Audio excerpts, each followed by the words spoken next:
Mãe coruja, mãe leoa, mãe ursa, mãe de primeira viagem, mãe sente, mãe sabe. Será mesmo? A maternidade não acontece assim como um clique no momento do parto, como muitos falam por aí. E não há curso pré-natal ou técnica que te prepare para passar por um momento de fragilidade com a saúde do seu filho.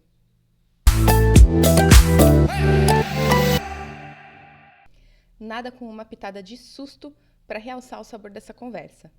Meu nome é Ana Bandeira e você está num QD, o podcast que fala sobre qualidade de um jeito assim diferente.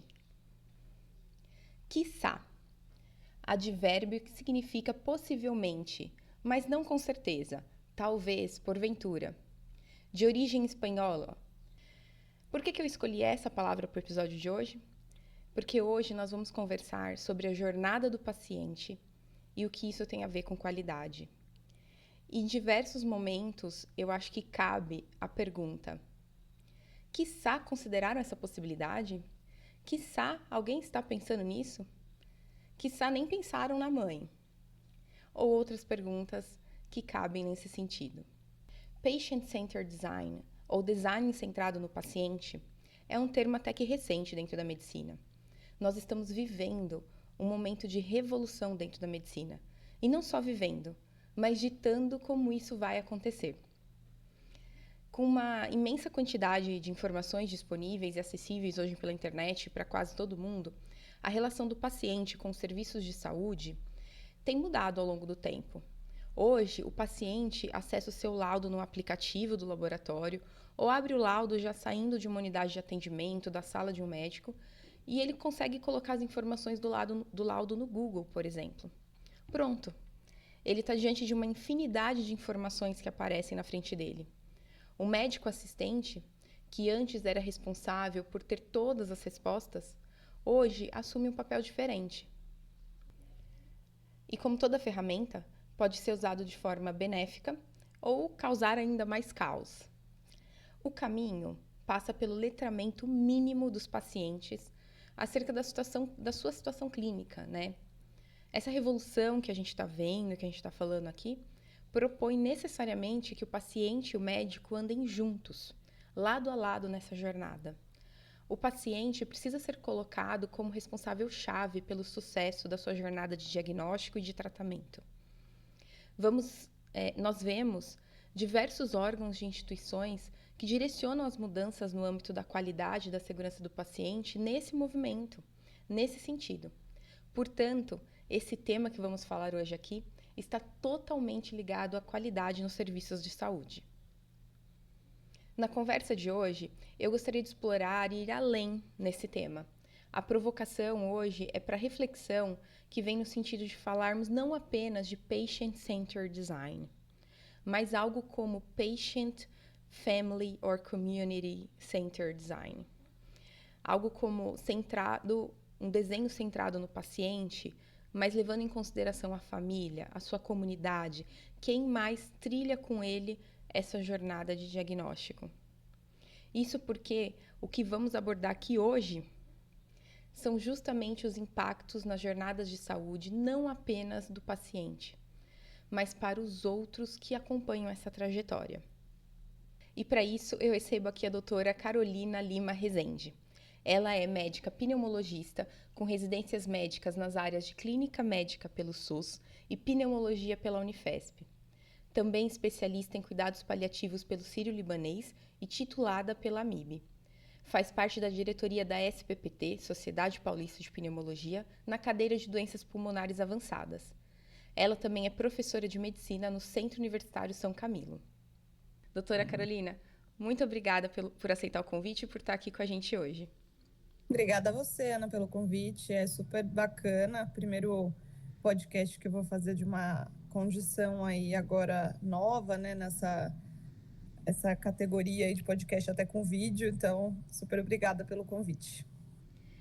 Então, vamos lá. Eu queria começar o nosso bate-papo contando primeiro o meu relato com esse tipo de situação em que a gente fala da jornada não só do paciente, mas dos familiares e da comunidade, né, amigos, parentes que acompanham o paciente. Só para contextualizar, para quem não me conhece aí, a longo tempo. Eu, por muito tempo, trabalhei num setor dentro de um laboratório que chama citogenética, que é um setor que é responsável por fazer exames para detectar, é responsável por algumas das técnicas para detectar alterações genéticas em fetos, né, em bebês, e em adultos também, crianças, enfim, com qualquer tipo de material biológico.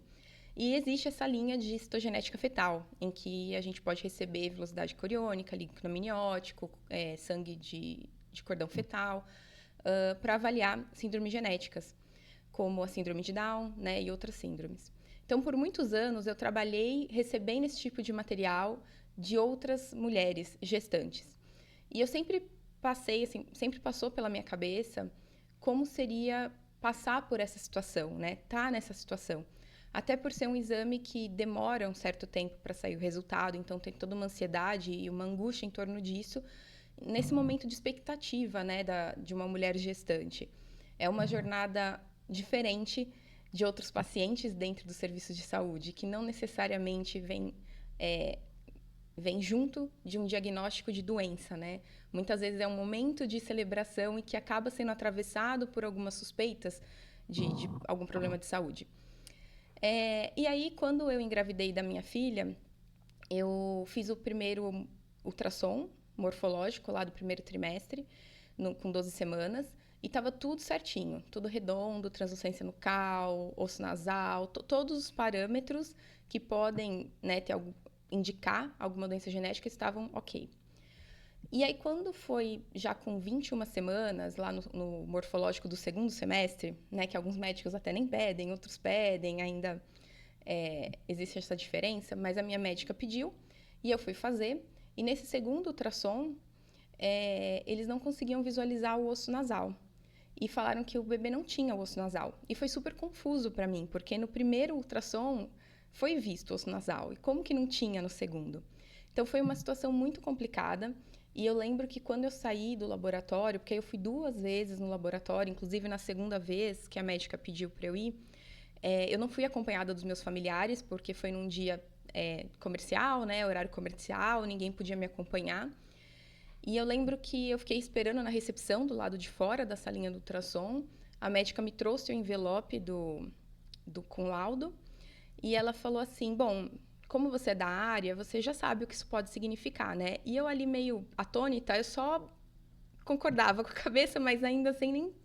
E mesmo com tantos anos, né, trabalhando com isso, meio que sem entender a situação. E aí eu lembro que eu peguei o laudo e eu fiz o que todo mundo faz. Coloquei no Google. Mesmo sendo da área, mesmo sendo uma profissional da área com tantos anos de experiência. E aí desencadeou tudo aquilo que eu imagino que quem passa por essa situação vivencia, né? Você pensar em todas as possibilidades. Até então você está pensando só em como vai ser o quarto, o que vai ser feito, o que você precisa comprar, o guarda-roupa, o berço, o enxoval. E de repente você começa a pensar em outras coisas. O que eu preciso fazer? Que eu preciso fazer outros exames? Não preciso? Precisa ser confirmado isso? Eu quero confirmar? Não quero confirmar? Para mim faz diferença? Não faz diferença? Sabe? Várias perguntas que vêm junto disso.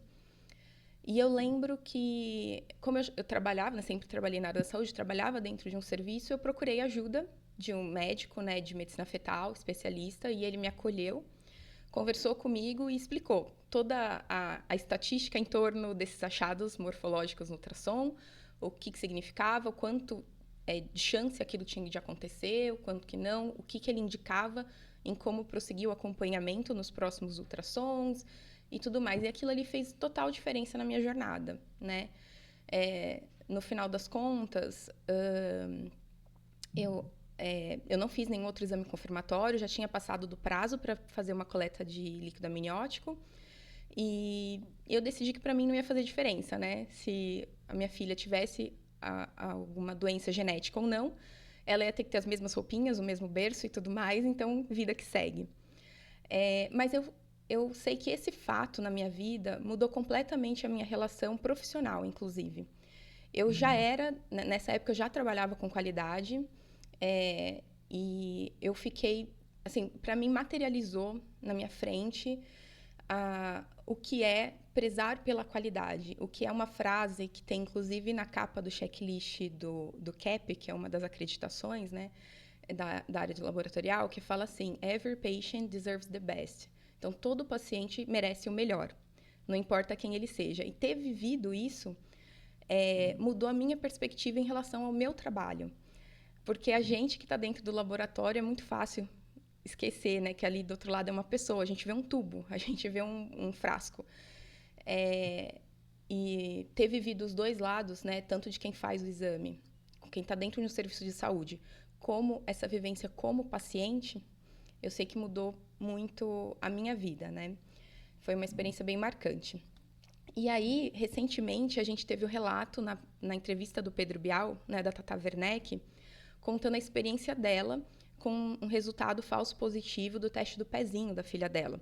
E ela também, né, assim como foi a minha experiência, na posição de mãe, ou seja, ela não era a paciente, ela é a mãe do paciente que está vivenciando essa situação de um resultado falso positivo, quanto isso impactou na lactação dela e tudo mais. Doutora Carolina, eu queria começar também escutando o seu relato, a sua vivência. Se puder contar um pouquinho também da sua trajetória profissional, por favor, eu vou adorar saber. Bom, é super emocionante quando a gente escuta esses relatos e quando a gente já viveu isso e agora como mãe a gente fala, nossa, não imaginava que a gente podia sentir tanta coisa de um jeito tão marcante por poucas situações, né? Então, assim, meu filho tá com 2 meses de vida e aí você fala, nossa, eu já vivi tanta coisa em 2 meses, tantas emoções que eu nunca imaginei viver. E eu já estou com 10 anos de formada, me formei na Medicina São Camilo, onde eu atuo hoje como docente. E depois, nessa trajetória, fiz clínica médica, comecei a conviver com pacientes que tinham muitas condições ali difíceis.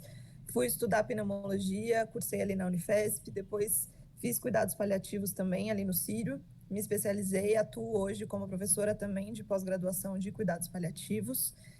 E essa ida para esse caminho, principalmente dentro da pneumologia e dos cuidados paliativos, fez com que eu abrisse ali meus olhos para uma condição de sofrimento humano mesmo, na sua ponta, naqueles pacientes dos quais a gente tem depois até que gravar um outro episódio para falar, aprofundar sobre isso, mas aqueles pacientes que às vezes escutam, né? Ai, quando não tem mais nada para fazer, a gente vai fazer cuidado paliativo, porque o paliativo ele tem esse sinônimo aí ruim das pessoas imaginarem que serve para medida que não está adiantando nada, né? Ou então para que não tem mais nenhuma solução. E é muito longe disso, né? Na verdade, a gente sempre tem muito para fazer e o paliativo, paliar vem de manto, né? Vem do latim manto. Então significa cobrir. Significa cobrir com cuidado, com tudo que é necessário cobrir de verdade, né? Então não é quando a gente não tem nada para fazer, muito pelo contrário, a gente tem muita coisa para fazer, a gente vai cobrir tudo aquilo com o máximo de coisa que a gente puder fazer. Mas, pois bem, eu vim então já, né, com 10 anos de trajetória, já lido com algumas questões pessoais também relacionadas a condições oncológicas da família, etc.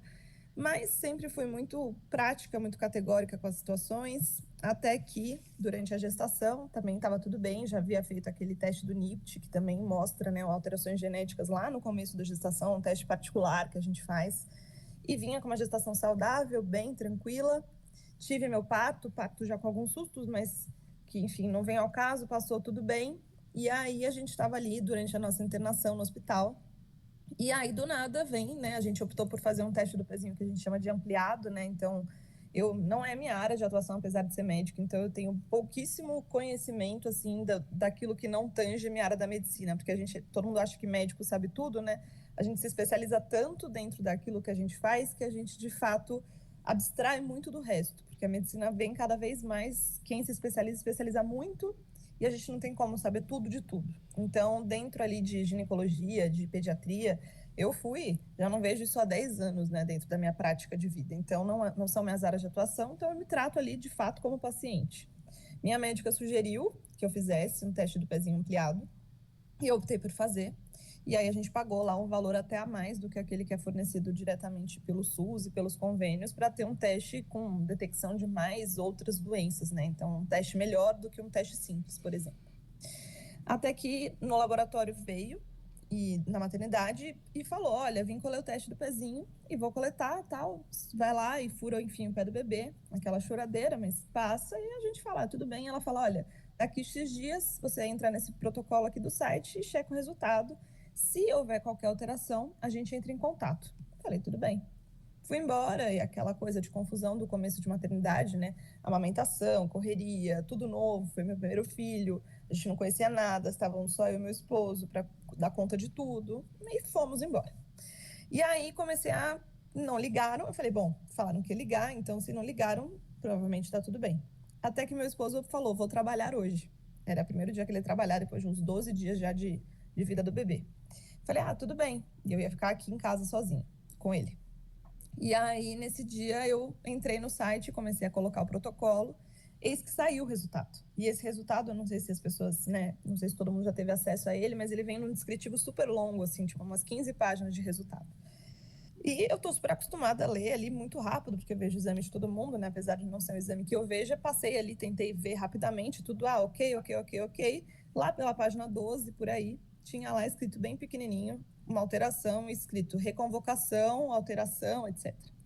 Quando eu olhei aquilo, eu já fiquei, meu Deus, tem uma alteração então, mas não me ligaram. E tinham dito que iam ligar. Então aí já veio a primeira frustração e o primeiro impacto negativo de uma comunicação inadequada que o próprio laboratório teve comigo.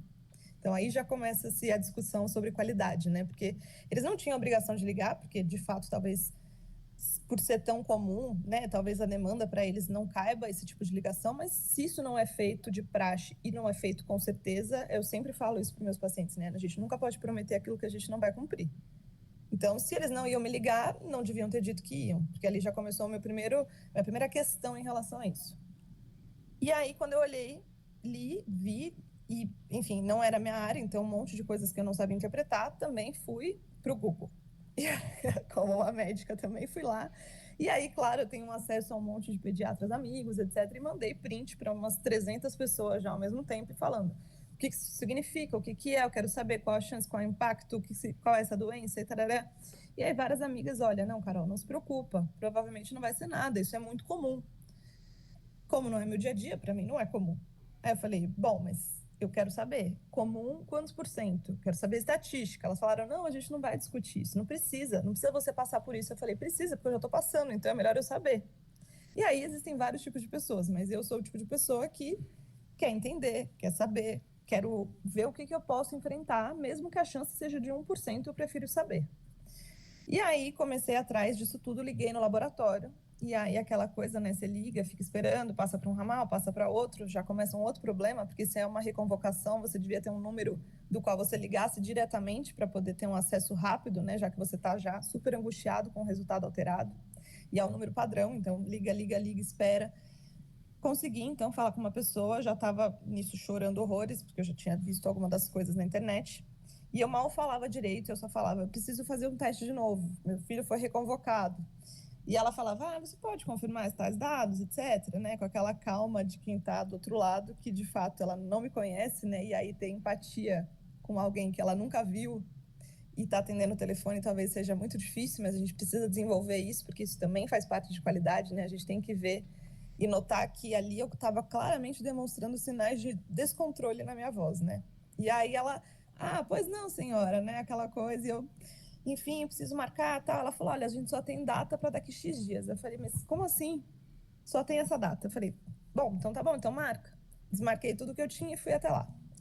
E aí foi aquela coisa de 2 dias dos quais eu não sabia exatamente mais o que fazer. Eu só lia e queria não ler e pensava, se tiver o que eu vou fazer, não posso mudar a realidade, vou ter que lidar. E aí fiquei naquele embate. Meu leite também secou, para quem não sabe, né? A gente que vive aí a maternidade é uma das grandes condições relacionadas à produção de leite diretamente ligada ao estresse. Então, o meu estresse assim fez com que eu não tivesse mais um pingo de leite naquele dia. Então, suplementei com fórmula, aquela confusão, aquele desespero, contei para minha família, porque eu estava, enfim, super triste. Todo mundo soube, todo mundo deu apoio, deu suporte, mas o que eu precisava era do resultado. Fui até lá, fiz a nova coleta, então submeti de novo, né, a furar de novo o pé do meu filho, passou por aquilo, e aí a própria colega que fez a coleta do laboratório novo, ela falou, olha, infelizmente isso é muito comum, porque está associado às vezes ao período de jejum. Então, se o bebê mamou muito próximo do exame ou se ele mamou um período muito longo para trás, isso pode interferir. Então, fica tranquila, provavelmente não é nada. Aí eu falei, mas escuta, quando foram coletar, vocês não perguntaram para mim, na hora que vocês entraram no quarto, se meu filho tinha mamado, se meu filho não tinha mamado. Eu ainda fiquei tentando lembrar. E aí eu lembrei que na hora ele estava numa posição ali para rotar, tá? Então provavelmente ele tinha mamado há pouco tempo, mas eu não lembrava. Se vocês tivessem perguntado, a gente poderia ter feito a coleta no momento certo para reduzir esse risco. E aí fiz inclusive uma sugestão lá no hospital e no laboratório para que isso fosse informado. Não sei se isso foi ouvido, mas assim, de novo, a gente vê a qualidade de uma coleta, porque se isso é tão comum. Tinha, inclusive no dia, tinha umas 5 mulheres com os bebês dela fazendo recoleta. Não sei se pelo mesmo motivo, não conversei com elas, mas então a gente imagina que assim, envolve o custo, porque o próprio laboratório vai fazer de novo o processo de mapeamento. Eu tive que fazer os meus próprios custos com estacionamento, com ida ao hospital, perdi um dia ali de trabalho do meu marido, que foi até lá comigo. O estresse, e aí o dano ele não, a gente não tem como marcar, né, como medir o estresse que isso leva, a perda do leite. Então aí são danos que a gente não tem como mensurar, né? E tudo isso, enfim, depois de mais longos 10 dias, eu tive o resultado de que, de fato, estava tudo bem. Novamente, o laboratório não me ligou, nem para pedir desculpas sobre a coleta e sobre o erro, etc., para se retratar. Eu simplesmente acessei o resultado e estava tudo certo.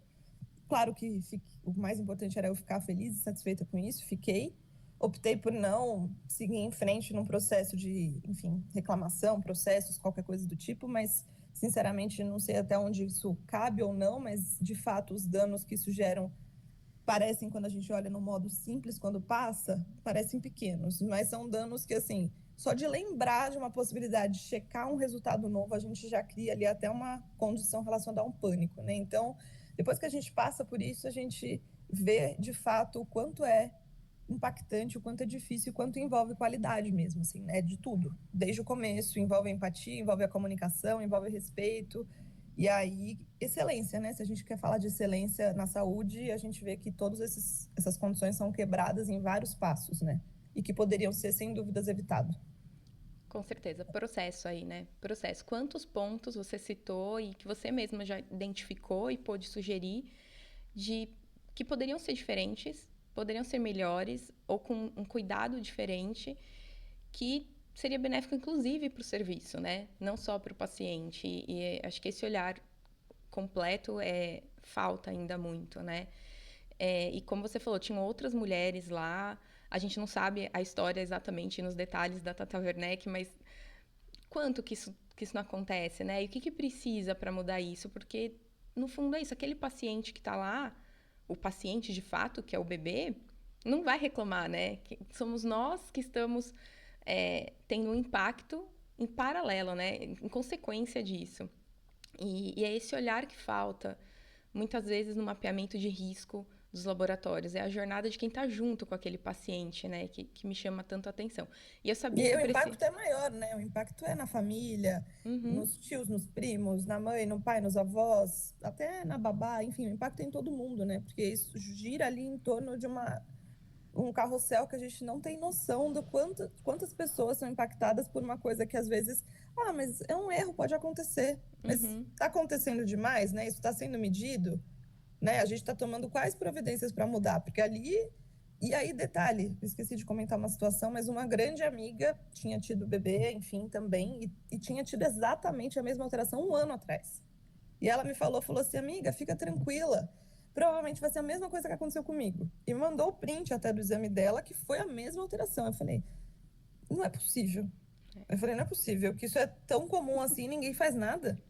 Pois é. E assim, eu já passei por 2 testes do pezinho, né? As minhas 2 filhas tiveram eles coletados e eu não me lembro de ter sido perguntado há quanto tempo elas tinham mamado quando vieram coletar. É isso, simplesmente entram, coleta e segue o jogo, assim. E aí você comentou um pouco sobre a empatia, né, o recebimento dos profissionais do laboratório, seja por telefone ou lá no atendimento da recoleta, o acolhimento, né, deles numa situação dessa com você enquanto paciente, enfim, né, nessa jornada. E me fez lembrar que a formação na área da saúde, ela é extremamente técnica, né? em qualquer uma das profissões, seja o biomédico, o enfermeiro, o médico, a gente tem aí muita coisa para cobrir, para aprender, para poder tomar as decisões certas nos momentos certos. E é uma formação, então, é tanto conteúdo, é tanta coisa, que eu acho que muitos cursos acabam esquecendo desse viés do ser humano que está do outro lado, né? A gente fica muito no algoritmo técnico das decisões que a gente tem que tomar para realizar o nosso trabalho. E, como eu falei, né, antes, para a gente que está no laboratório, é muito fácil a gente esquecer que por trás daquele tubinho ali é um paciente, porque quem trabalha dentro do laboratório muitas vezes nem vê o paciente. Muito laboratório nem fica na unidade de coleta, então você não vê nem o paciente circulando, né? Para vocês, médicos que têm contato mais direto com o paciente, né, e os enfermeiros e tudo mais, imagino que seja um pouco diferente, mas nós vemos aí nos últimos anos um movimento diferente desse olhar, né, para trazer o olhar para o paciente. Existe aí o termo, né, o patient-centered design, né, cada vez mais todo mundo olhando para desenhar os processos com o paciente no centro. E eu queria ouvir um pouquinho de você, principalmente por estar em contato com os pacientes. Você contou um pouco da sua história em cuidados paliativos, que também é uma outra jornada muito delicada, não só para o paciente, mas para os familiares e todo mundo junto. Como você está vendo na prática médica mesmo essa mudança do olhar em relação ao paciente? Doutora, ainda há muito o que percorrer? Ou já dá para ver uma mudança aí nessa empatia com o paciente? Então, na verdade, eu mesma, durante a minha formação, tive muito pouco, né, do que a gente chama aí das soft skills, né? A gente desenvolve muito as hard skills e a gente sai de fato muito técnico e sai ali com tudo na ponta da língua. A gente é testado o tempo todo em provas, em residências, né, que são novas provas, e aí os novos artigos e congresso, enfim. Então, a gente fica o tempo todo com a parte técnica, às vezes muito afiada, né? E aí, quando a gente para pensar um bom médico, né? Por exemplo, eu sempre dou um exemplo disso quando eu vou falar com os meus alunos. O House, ele é um bom médico, né? Quando a gente pensa lá na série de televisão. Ele é um excelente médico, no sentido de ser um cara que sabe a técnica do avesso, né? Ele olha ali, diagnósticos difíceis ele lida, né? Então, é um cara que vai fazer ali o diagnóstico. Mas ele é um bom médico? Um bom médico é o cara que faz o diagnóstico difícil ou é o cara que, de fato, acolhe, que escuta, que cuida, que é empático, que está ali ao lado, que percebe as nuances da situação, né, da individualidade de cada um, que coloca, de fato, o paciente no centro da jornada, né? Então, eu falo que não dá para ser um bom médico, mas não ser um bom comunicador, não ter empatia, não ter as outras habilidades, né? Então, assim, é um conjunto que faz de um... E aí eu passo não só para o médico, né, mas para qualquer profissional de saúde, mas um bom profissional de saúde não é aquele que faz, então, a melhor condição técnica, né, mas é aquele que passa a ver todas essas outras habilidades. E sim, acho que as coisas vêm mudando, porque a gente vem falando mais disso e vem cada vez mais, né, explorando isso e tentando fazer com que as pessoas mudem a sua visão, mas acho que a gente ainda tem muito que percorrer. E, infelizmente, isso começa de fato lá na cadeia base, né? Então a gente precisa mudar no ensino e aí a gente precisa mudar todo o resto, né? Então, eu acredito que a gente precise ali na ponta, primeiramente, desenvolver essas habilidades, né? Então, desenvolver mesmo a empatia lá no seu cerne, né? Como uma condição de mudar a nossa capacidade de enxergar as coisas, para ver as coisas do outro lado. E aí me lembra muito um desenvolvimento de uma habilidade bem bacana de um curso que Cleveland oferece, que chama Start with Heart, né? Que é comece com o coração. Ele já é hoje aplicado, inclusive aqui em laboratórios de São Paulo, do Brasil. E quando a gente pensa nesse curso, a gente fala que é justamente isso. Então, comece pelo coração, comece com a escuta, comece com o acolhimento, porque se todo mundo for treinado para isso, a gente consegue mudar a jornada. Porque, por vezes, eu ou você, a gente podia ter tido experiências que talvez não fossem positivas no fim, né? A gente talvez estivesse ali com uma condição de lidar com o adoecimento, com um processo de doença real, de fato, não só com um erro de um falso positivo, um falso negativo, enfim. E a gente já está diante de uma condição que a gente ia ter que passar por ela. E se essas pessoas que fazem toda a trajetória de dar esse tipo de diagnóstico não estão preparadas para lidar junto conosco, sendo os pacientes os nossos filhos ou nós como inclusive acompanhantes, as coisas ficam mais difíceis, né? Então, assim, a jornada do paciente ela começa no motorista que recebe o carro na porta de um laboratório. Ela vai até a faxineira, ela vai o cara que recebe no elevador, é tudo, né? Então não dá para ser só a ponta. A gente envolve todo esse processo para mudar a concepção ali de uma trajetória. A trajetória ela é de quando eu ligo para marcar o exame. Ali já começou a minha jornada, né? Porque se eu tô ligando, quantas coisas já não passaram por trás, né? Então a pessoa que vai me atender, o que ela já tem que imaginar? Poxa, ela tá nervosa, ela tá falando brava comigo? Não, não tô brava com ela, eu tô nervosa com a situação, né? Eu nem sei quem é ela. Eu tô chateada por tudo que eu já vivi. Então a gente tem que começar a desenvolver essas habilidades nas pessoas, né? E elas, quando elas passam a ver e tentam minimamente entender que ali, atrás de um tubinho, é alguém, que atrás da ligação de alguém bravo é uma pessoa clamando por ajuda. Então aí a gente começa a mudar muito a nossa impressão e as nossas situações. Inclusive, a gente muda o nosso olhar, né? A gente não é mais lidar com aquela situação dessa maneira tão fria, né? E aí faz muito mais sentido no fim do dia, eu sempre brinco disso, né? Quando a gente fala em demandas, por exemplo, hoje eu resolvi X demandas. Se você fala em demanda, às vezes você fala, nossa, meu dia hoje foi difícil, eu resolvi 25 demandas difíceis. E aí, se você chega em casa e fala, nossa, hoje eu ajudei 25 pessoas. 25 pessoas com vidas, provavelmente com filhos, com histórias. As mesmas 25 demandas, elas ficam com um olhar muito diferente, até o significado que existe para o trabalho de quem trabalha muda. Né? Então, a chance até de burnout, de fadiga por compaixão, de outras coisas que a gente também vê muito na prática de quem está trabalhando muito, muda muito, né? Então a gente consegue até mudar o impacto dessas condições de saúde nas pessoas, inclusive em relação ao próprio trabalho delas. Com certeza, com certeza. E você trouxe aí, agora e na sua fala anterior, essa questão da interface, do contato com o laboratório, né? A comunicação com o serviço de saúde, né? E eu queria conversar um pouquinho justamente sobre esse ponto, que eu acho que é, como você trouxe, e eu concordo, ele é tão sensível. Porque a forma como a gente recebe a notícia muda completamente como a gente vai lidar com ela, né? Está diretamente ligada aos próximos passos, imediatamente, assim, né? E muitas vezes, tanto o paciente ou o médico, né, um ou outro, quando suspeita de algum resultado, não estou falando aqui só no caso do teste do pezinho, por exemplo, que a gente sabe, inclusive, que tem poucas opções, né, de laboratórios que fazem esses testes, assim, mas qualquer exame, por exemplo, eu fiz um exame de sangue lá, um hemograma, uma glicose, colesterol, e você suspeita de um resultado incorreto, muitas vezes a pessoa vai repetir o exame e às vezes vai repetir em outro laboratório, ou vai repetir no mesmo, mas simplesmente o médico faz um outro pedido, você vai no laboratório, faz de novo e nem sabe que aquilo lá é para confirmar o resultado do anterior, né? Uma situação diferente dessa, como você ter ido ao laboratório para uma recoleta especificamente, né? Então, a rastreabilidade dessa informação dentro do laboratório ela é completamente diferente.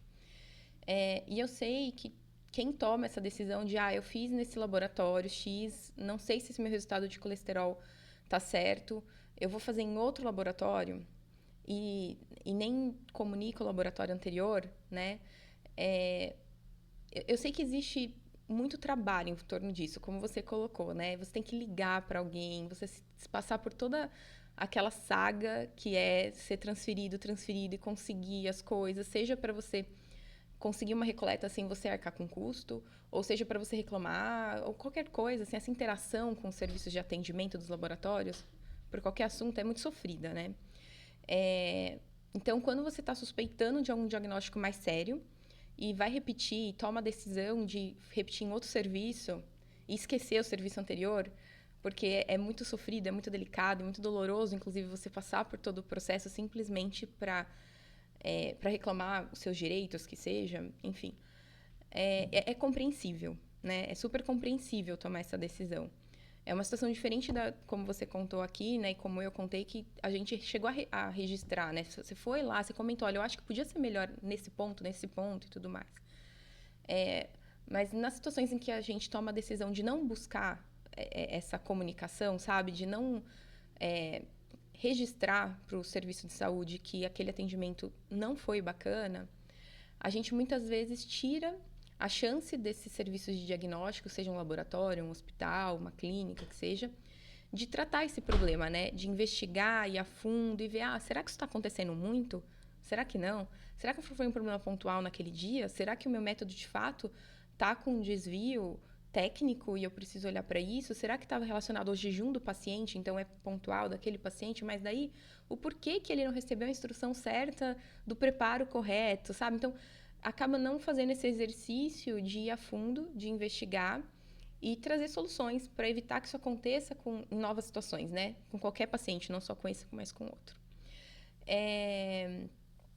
Mas eu entendo também quem toma a decisão, sabe? Eu entendo o lado do laboratório que fica sem a visão de que isso está acontecendo, mas eu também entendo o lado do paciente que quer se poupar de tudo isso. Queria saber o que você acha disso, enfim, qual que é a sua opinião sobre isso?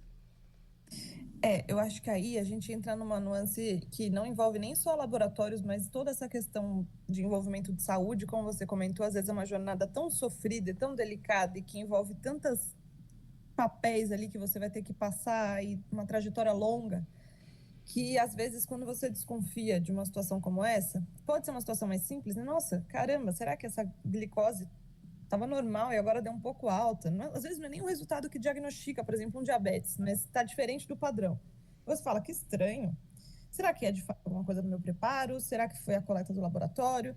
E aí eu noto que às vezes coisas pequenas e simples já fazem diferença, né? Eu, por exemplo, tenho contato com muitos pacientes que às vezes fazem exames em laboratórios dos quais eles não eram habituados por mudança de convênio, mudança de atendimento do que tinha, o que não tem, enfim. E aí quando eu conto para eles, eu falo, olha, esse resultado veio de tal coisa, né? Veio X. Ah, doutor, acho que eu vou repetir. Por quê? Ah, eu já achei estranho aquele laboratório. Já achei estranho logo que eu cheguei. E aí eles contam, às vezes, do jeito que eles foram tratados, o que nada envolve na análise do exame, por exemplo. Uhum. Mas se eles não tiveram um tratamento com a hospitalidade que eles julgam adequada, que às vezes eles tinham num outro serviço, eles já acham que aquele laboratório talvez seja culpado até por aquela condição daquele exame. E muitas vezes eles repetem e vem até a mesma alteração. Mas, assim, eu digo que envolve todo esse processo, né? Então, assim, a gente acreditar ou não em algo envolve a relação que a gente vai ter em todas essas características, né? Então, quando a gente é maltratado por um atraso, chega lá, a sua coleta não foi na hora que você esperava, tinha gente, você não tinha onde sentar, todos esses cuidados, até na hospitalidade de um laboratório, vai fazer com que as pessoas que talvez não conheçam os processos percebam e acreditem que aquele não é o melhor lugar. Mesmo que seja a melhor análise, ou mesmo que aquela análise seja a mesma de um outro laboratório de elite, por exemplo. Então, se aquilo ali não tiver um impacto adequado na ponta de quem vê o exame, já começa aí a chance das coisas irem diferente. Então, às vezes, a análise, de fato, talvez nem seja o problema, mas começa desse outro lado da hospitalidade. E aí a gente entra em outras questões, né? Então, se a gente for pensar num laboratório, a gente tem desde exames dos quais a gente, de fato, depende de processos humanos, e esses a gente precisa entender para tentar corrigir, e tem os erros relacionados a processos críticos ali dos softwares, né? Da maneira de coletar, da maneira de analisar, tudo isso. E aí, eu acho que a gente precisa, de novo, né? A gente pensa nessa questão da qualidade, né? Porque são tantos processos que, às vezes, se a gente não nota, os erros, eles vão vir de todos os lados, né? Então, assim, eu falo que, eu brinco que, às vezes, a gente recebe, né, alguns exames que eu já falo, quando eu vejo a capa de um laboratório, eu já falo, nossa, será que eu vou olhar e vou confiar nisso? Porque, às vezes, são coisas tão padrões, assim, de, por exemplo, laudos de imagem, né? Eu faço muita tomografia de tórax, então, nódulos, tal coisa, e aí eles imprimem, às vezes, folhas que a gente não tem acesso nem à qualidade daquele papel ali na minha mão, e eles não fornecem para o paciente um CD, é que hoje CD também já é muito difícil, né? Mas que fosse um pendrive, por exemplo, com as imagens gravadas, ou um link onde eu pudesse ver aquilo. Então, eu tenho que acreditar num laudo que, às vezes, eu não acredito muito, porque eu já vi, inclusive, muitos padrões iguais, com questões iguais, e aí você repete em outro lugar, você vê que é diferente. Então, tem muito disso também, né? Do examinador dependente de quem vai fazer aquele laudo, quando é um exame laudado. Então, eu acho que a gente precisa tomar muito cuidado, porque é isso. São coisas que envolvem um processo muito grande, com muitas pessoas impactadas no dia a dia. A gente que está ali e que faz isso com frequência, às vezes não vê o quanto do impacto isso pode ter, mas de fato, parando para pensar, para todos esses laudos, por exemplo, eu deveria talvez ter sugerido para todos esses pacientes que eles fossem até lá e, de fato, reivindicassem seus direitos, porque é tão recorrente que talvez a gente só vá mudar uma situação se a gente reivindicar dessa maneira. E as pessoas que estão ali do outro lado, talvez seja, por exemplo, um médico X que lauda esses exames, talvez essa pessoa laudando, quem contratou ela não tem talvez como checar um por um, e acredita que essa pessoa está fazendo o melhor, né? E, enfim, por isso que a contratou. Então, às vezes, a ponta não é nem do contratante maior, né, de um laboratório. Então, são muitos detalhes que eu acho que a gente precisa se atentar para oferecer, de fato, a excelência, né? Com certeza, com certeza.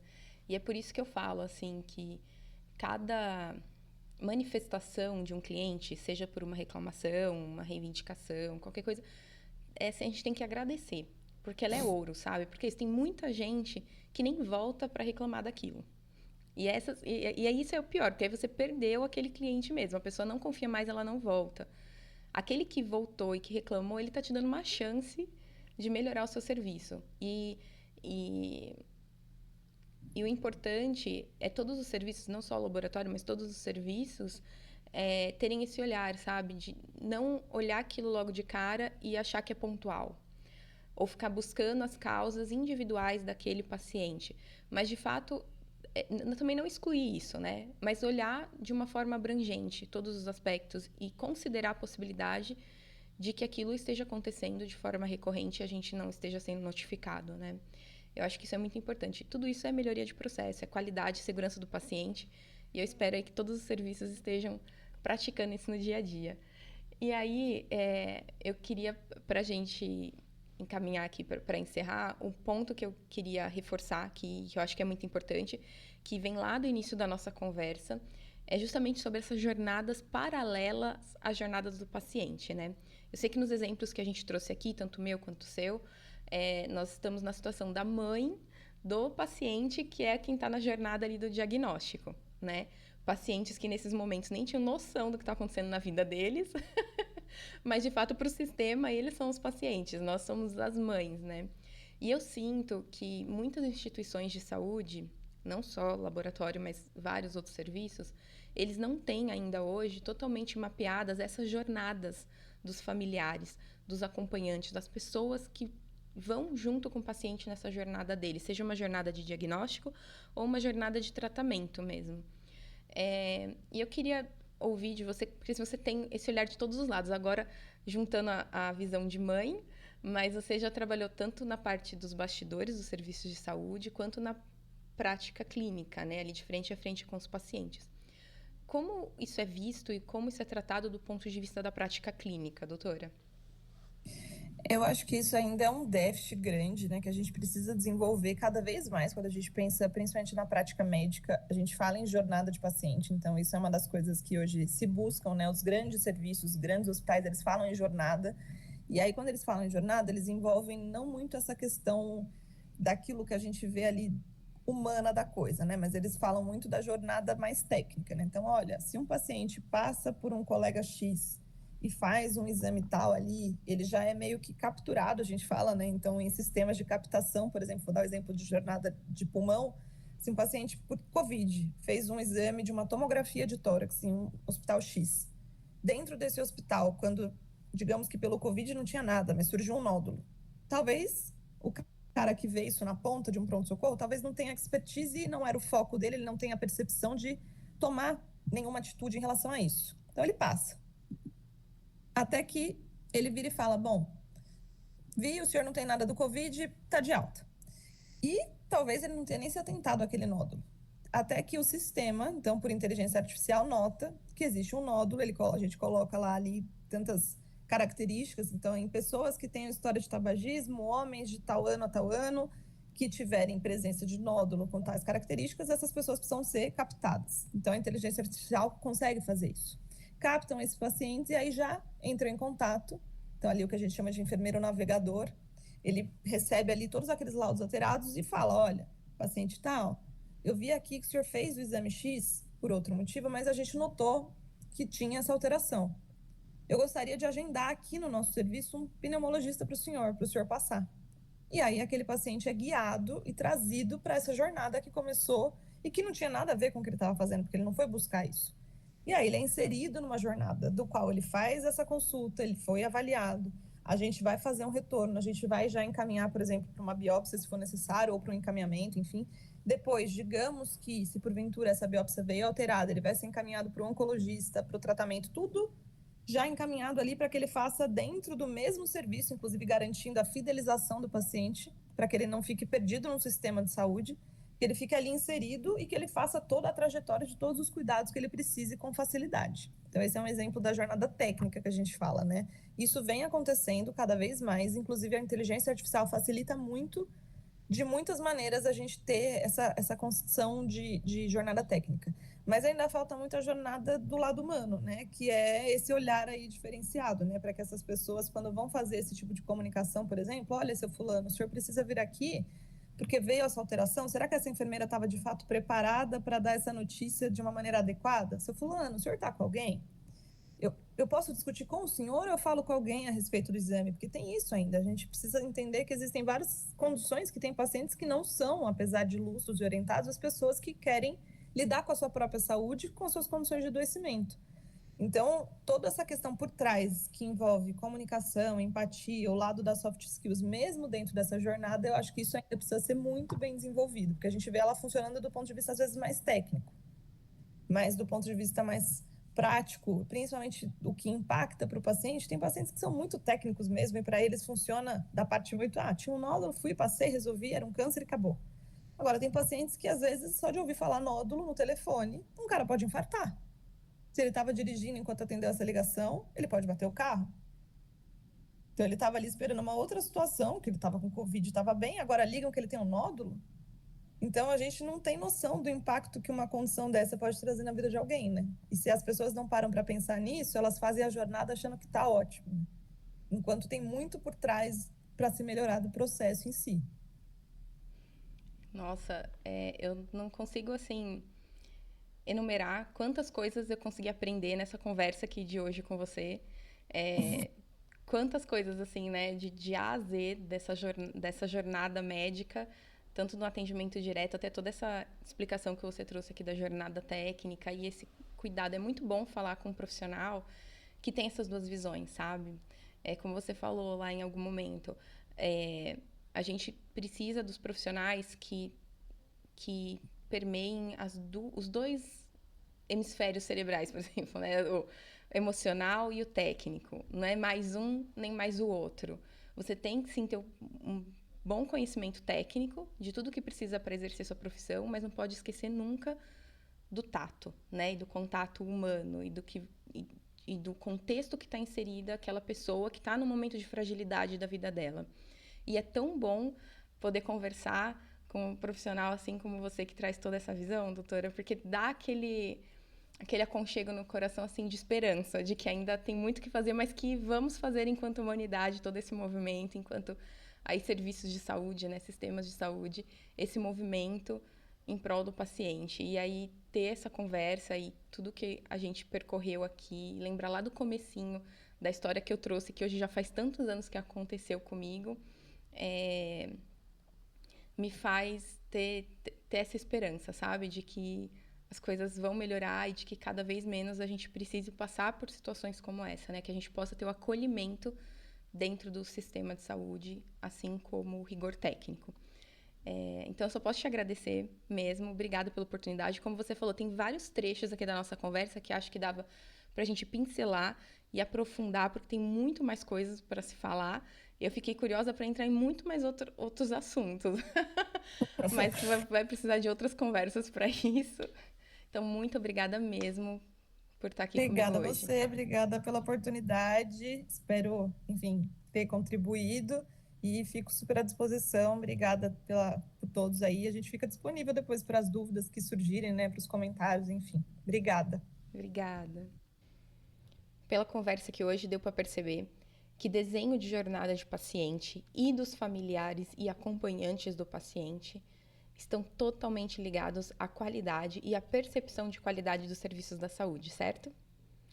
Esse foi um quê de quiçá. E como você pode contribuir com esse projeto aqui? É só você curtir, compartilhar, salvar ou comentar nesse episódio em qualquer plataforma que você esteja ouvindo ou assistindo. Qualquer interação sua com esse conteúdo faz com que ele chegue para mais pessoas que também tenham esse interesse. Eu conto com você. Ficou curioso para saber um pouco mais sobre esse projeto? Ou quer participar? Quer me desafiar a conectar alguma palavra com a letra Q com algum conceito ou ferramenta de qualidade? Você pode me encontrar lá no Instagram, Q de Qualidade, ou você pode deixar o seu comentário na plataforma que você estiver assistindo ou ouvindo esse episódio, que eu vou conseguir te achar. E para fechar o episódio de hoje, eu trouxe um trecho do livro 2 em 1, de Alice Ruiz. Ele diz assim: depois que um corpo comporta outro corpo, nenhum coração suporta o pouco. O que eu desejo é que os mapeamentos de risco e os desenhos de jornadas de pacientes contemplem também as mães, os pais, irmãos e todos os amores desse paciente. Até a próxima!